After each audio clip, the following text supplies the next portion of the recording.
Question number 11, find the third proportional to 3 and 0.09। तो अभी हमने देख लिया थर्ड प्रोपोर्शन कैसे निकालना है, 0.09 का स्क्वायर बाय 3 ऐसे ही निकालना था, राइट।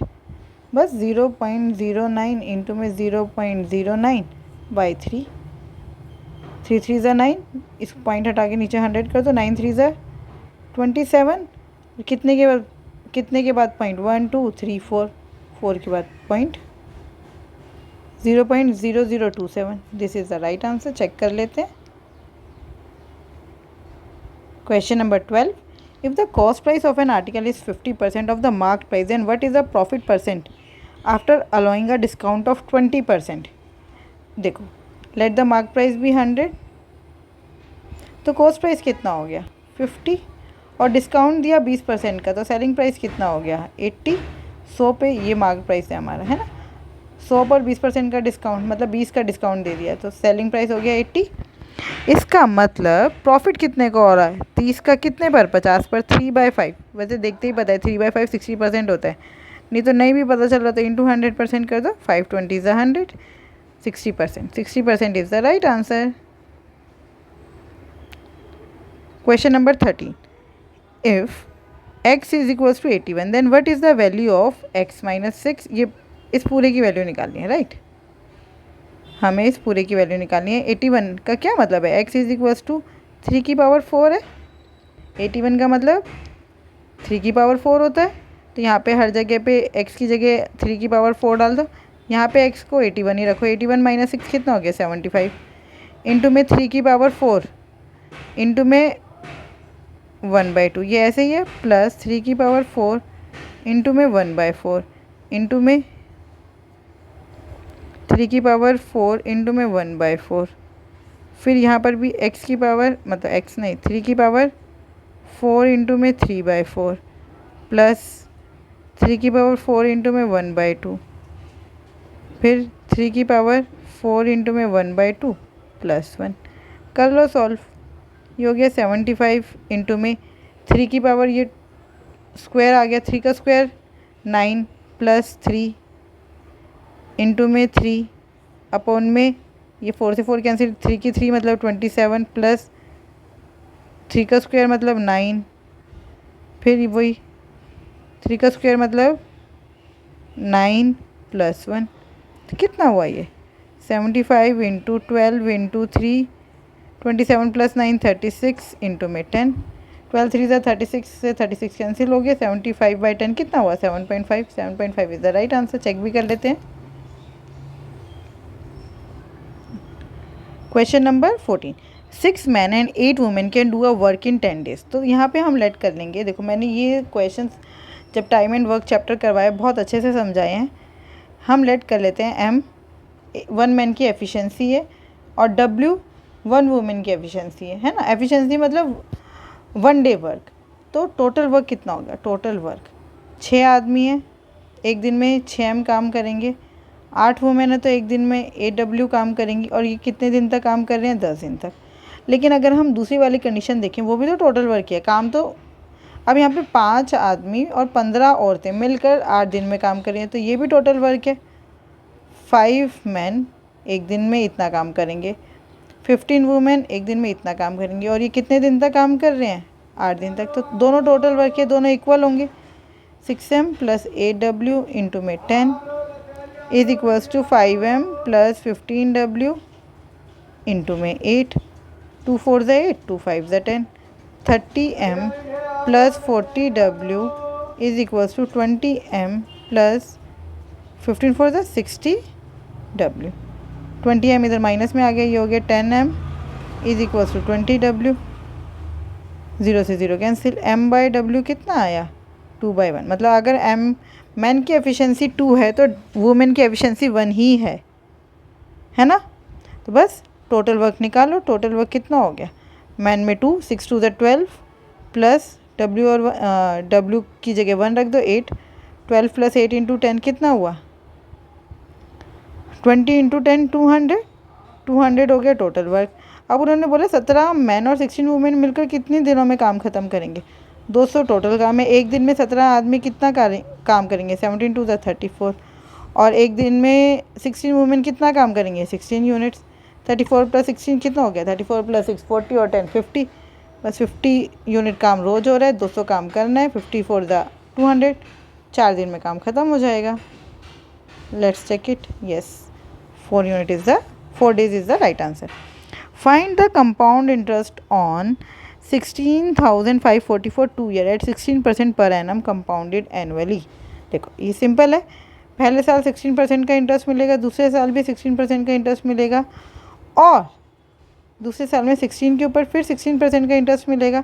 मैंने बोला था 1% को ओपन कर लेंगे, है ना, तो 0 हो गया, मतलब 100 हो गया, नीचे 1% को ओपन करके लिख दिया। 16 + 16 32 + 16 16 256, इसको लिख दो सीधा 2.56%। 2 साल में कंपाउंड इंटरेस्ट पर हमें मिलेगा 34.56%। अगर ये सिंपल इंटरेस्ट होता तो सिर्फ इतना इंटरेस्ट मिलता, कंपाउंड इंटरेस्ट होने के कारण इतना एक्स्ट्रा हो गया। तो कंपाउंड इंटरेस्ट पे हमें 2 साल में कितना इंटरेस्ट मिलेगा, 34.56%। ये किसका है, इसका, बस निकाल दो। 34.56 / 100 इंटू में 16,540,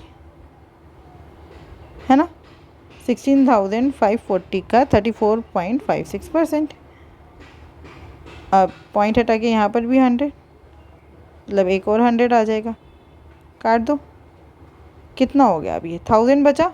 1000 का मतलब जो छोटा है ना उसको 1000 से डिवाइड कर दो। 3456 इंटू में 1.654 ऐसा लिख सकती हूँ मैं। अब आप बहुत ध्यान से देखो, ये 3456 को मेरे को एक तरह से इसको आप 1.6 मान लो। 1.6 मतलब आप इसको 1.5 मान लो। 1.5 मतलब 1.5 गुना, इसका मतलब आंसर लगभग इससे 1.5 गुना है। और सारे आंसर्स देखो, ये भी 2 गुना से ज़्यादा, ये भी कितना होगा, 3456 का डबल कितना होगा, 3000 का डबल 600, देखो 450 का डबल 900, तो लगभग इसका डबल जो है वो कितना है, 6900, है ना। तो 6900 डबल है, और ये तो लगभग 1.5 गुना ही है ना ये हो सकता, ना ये हो सकता, ना ये हो सकता, है ना। तो क्या आंसर बचा, यही बचा, यही आंसर है। ये लगभग 1.5 गुना है, 3000 और 1500 और 4500 से थोड़ा सा और आगे, बस यही आंसर है। देखो अब ये क्वेश्चन हमारे पास जब ऑप्शंस होते हैं ना, तो हमें ऑप्शंस में से एलिमिनेट करने होते हैं आंसर्स। ये हो नहीं सकता, 6900 से बहुत ज़्यादा है, ये भी बहुत ज़्यादा है, और ये 6900 के बिल्कुल पास है। तो भाई ये तो लगभग 1.5 गुना है, 1.6, तो ये भी नहीं हो सकता, ये तो 2 के आसपास है, 2 टाइम्स है। तो यही बचा, यही आंसर है। चेक भी कर लेते हैं। Yes, this is the right answer.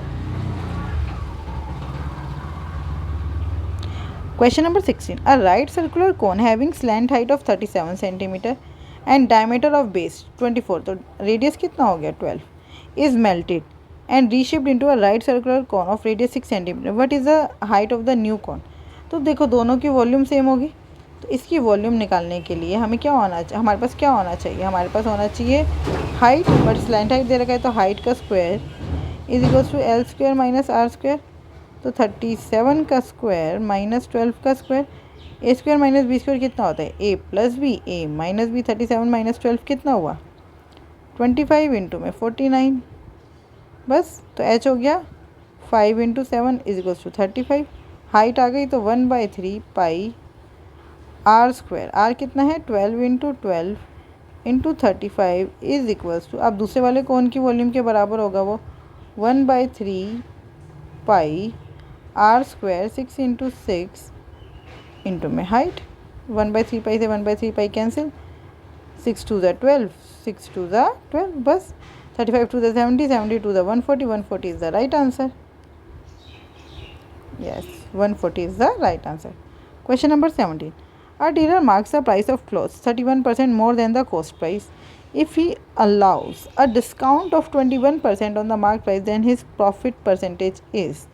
देखो एक जो डीलर है वो अपने क्लोथ्स को 31% ऊपर कॉस्ट प्राइस से, देखो सीपी पहले लेट कर लो, सीपी हो गया 100, तो मार्क प्राइस कितना हो गया 131, 31% 100 का 31% कितना हुआ 31, तो मार्केट प्राइस हो गया 131। अगर उसने बोला 21% का डिस्काउंट दे रहे हैं, अगर आप 21% का डिस्काउंट मिल जाता है तो पे कितना करना पड़ेगा 79%। तो सेलिंग प्राइस उस व्यक्ति को कितना प्राप्त हो रहा है 131 इंटू में 79/100, मल्टीप्लाई कर लो, या तो 79 से मल्टीप्लाई कर लो, नहीं तो इसको ऐसे कर लो 131 इंटू में 80 - 1, तो 0 का 0, 8 1 8, 8 3 24 का 4 यहाँ 2 यहाँ 8 1 8 9 10 1 0 4 8 0 में से 131 माइनस कर दो, कितना है 10 - 1 9, 8 - 3 5, 4 - 1, सही किया मैंने, 8 1 8, 8 3 24 का 4 यहाँ 2 यहाँ, ठीक है। तो बस 131 माइनस कर दिया, 10 - 1 9, 7 - 3 4, 4 - 1 3, 103.49, ये हो गया सेलिंग प्राइस। कितना ज़्यादा है 3.49, बस उतना ही परसेंटेज है क्योंकि हमारा CP 100 है। 3.49 is the right answer, 3.49। Question number 18, find the simple interest on ₹7,200 at 3% per annum for 6 year. देखो हर साल 3 मिल रहा है। अब सिंपल इंटरेस्ट है तो हर साल सेम मिलता है, कंपाउंड इंटरेस्ट होता है तो 3 के ऊपर फिर से इंटरेस्ट लगना शुरू हो जाता। तो बस 6 3 18% इंटरेस्ट मिल जाएगा 6 सालों में। 18% किसका 7,200 का, तो 18 इंटू 72 लिख दूँ सीधा, क्योंकि परसेंटेज से ये 2 0 कैंसिल आउट हो जाएंगी। 18 इंटू 72, 8 2 16, यूनिट डिजिट जिसका 6 है वही आंसर है, इसी का है यूनिट डिजिट 6, और किसी का है ही नहीं। ख़त्म, सॉल्व भी नहीं करेंगे। Question number 19, question number 19, a scooter marked at ₹720 sold at ₹500, what is the rate of discount. हमें रेट ऑफ डिस्काउंट बताना है। देखो कितना डिस्काउंट मिल रहा है 220 रुपये का, किस पर 720 पर, 720 पर इंटू में 100%, 0 से 0 कैंसिल, 2 11 ज़ा 236 ज़ा 4 9 ज़ा 425 ज़ा, बस अपॉन में 9 आ रहा है, 9 इनमें से सिर्फ इसमें ही है, यही आंसर है। चेक भी कर लेते हैं, yes. Question number 20, after covering a distance of 30 kilometre with a uniform speed there is some defect in the train engine and therefore its speed is reduce to 4/5 of its original speed. इसका मतलब अगर पहले speed 5 थी तो अब 4 रह गई, है ना, यही है। स्पीड का रेशो है 5:4। Consequently the train reaches it destination late by 45 minutes. Had it happened after covering 18 kilometre more the train would have reached 9 minutes earlier. मतलब 9 मिनट और कम लगता है, अभी 45 मिनट लेट हुई है तो फिर 36 मिनट ही लेट होती, यही वो कहना चाह रहे हैं। Find the distance of the journey. तो देखो हम क्या करते हैं, 30 किलोमीटर तो डिस्टेंस है ही, हम ये देखते हैं पहले तो 18 किलोमीटर, वही बात है, पहले 18 किलोमीटर जो थे स्पीड वही है 5:4। पहले 18 किलोमीटर 5 की स्पीड से कवर हो रहा था, फिर 18 किलोमीटर 4 की स्पीड से कवर हो रहा है, हम ऐसा मान रहे हैं, है ना, लेकिन स्पीड कुछ और ही होगी, रेशो है 5:4। अब आपको वो याद है मैंने बताया था, अगर डिस्टेंस सेम है तो स्पीड और टाइम एक दूसरे की रेसिप्रोकल है, तो टाइम का रेशो हो जाएगा 4:5। तो यहाँ पे हमारा गैप कितने का आ रहा है 1 का, लेकिन उन्होंने बोले ये गैप 1 का नहीं है, ये तो 9 का है और 9 मिनट है। तो 4 का मतलब क्या हो गया 4 × 9/60 आवर्स, है ना। अब स्पीड क्या होता है, स्पीड होता है डिस्टेंस अपॉन में टाइम। डिस्टेंस कितना है 18, 4 की वैल्यू हमने निकाल ली, तो बस 18/4 × 9, ये 60 ऊपर मल्टीप्लाई में चला जाएगा, 9 2 18, 4 15 60, 15 2 30 किलोमीटर पर आवर हमारी ओरिजिनल स्पीड थी। 30 किलोमीटर पर आवर क्या थी, ओरिजिनल स्पीड आ गई। अब फिर से देखो, अब जो हमारा बाकी का डिस्टेंस है ना, बाकी का डिस्टेंस, ये टोटल डिस्टेंस है, ये टोटल डिस्टेंस है, ये 30 किलोमीटर है। अब देखो ये जो बाकी का डिस्टेंस है, ये पहले 5 की, अगर ट्रेन ख़राब नहीं होती तो ये 5 की स्पीड पे कवर होता। ट्रेन ख़राब होने के कारण कौन सी स्पीड पे कवर हो रहा है 4 पर, तो ये डिस्टेंस तो कांस्टेंट हो गया इतना, तो उसका टाइम रेसिप्रोकल हो जाएगा 4:5।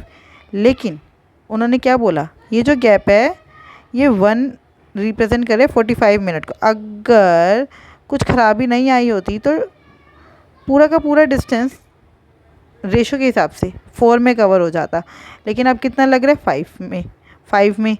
और उन्होंने बोला ये जो एक्स्ट्रा है वो 45 मिनट के इक्वल है, तो हमारा एक्स्ट्रा कितना है 1 इज इक्वल्स टू 45 मिनट, तो 4 is equals to 4 into 45 minute है, आवर्स में चेंज कर लो, 60 से डिवाइड कर दिया, 4 15 ज़ा 60, 15 3 ज़ा 45, मतलब 3 घंटे का टाइम लग रहा है। अगर स्पीड में कोई ख़राबी नहीं आई होती, स्पीड 5 की 5 ही होती, तो टाइम कितना लगता 3 आवर्स। और आपको पता है डिस्टेंस क्या होता है, speed into time. Original speed कितनी है 30, ओरिजिनल टाइम कितना लग रहा है बाकी का सिर्फ इतना डिस्टेंस कवर करने में, 3 घंटे, 3 3 ज़ा 90। उन्होंने पूछा टोटल डिस्टेंस, ये आया सिर्फ इतना, 90 में ये 30 और ऐड कर दो 120, आया समझ। तो 120 is the right answer. I hope आपको ये बहुत अच्छे से समझ आए होंगे। फिर भी अगर कोई डाउट है तो आप मुझसे जुड़ सकते हैं टेलीग्राम पर @mathsps1। Thank you, keep learning, keep practising.